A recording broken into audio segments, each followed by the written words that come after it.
صحابہ اکرام کا بال کے برابر کاموں کو مہلک سمجھنا۔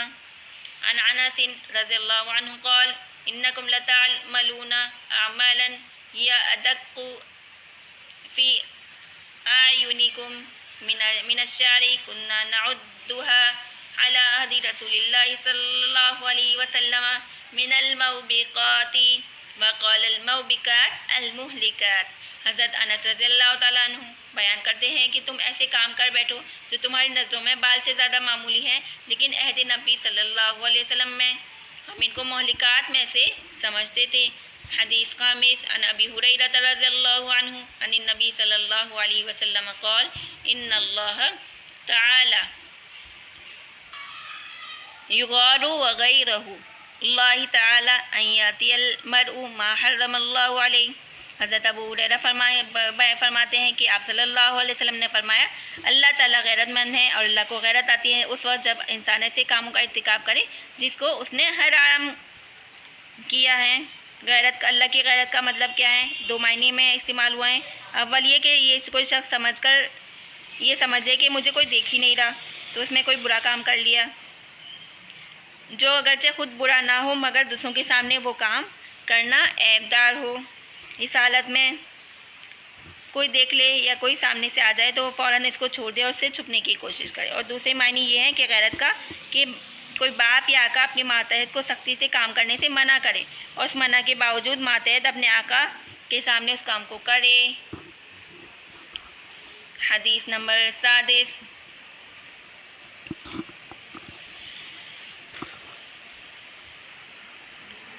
آج کا درس یہیں تک رکھتے ہیں، حدیث نمبر 7۔ انشاءاللہ نیکسٹ درس میں اللہ پاک غلطیوں کو معاف کرے، اللہ پاک احادیث پر عمل کرنے کی توفیق عطا فرمائے۔ السلام علیکم۔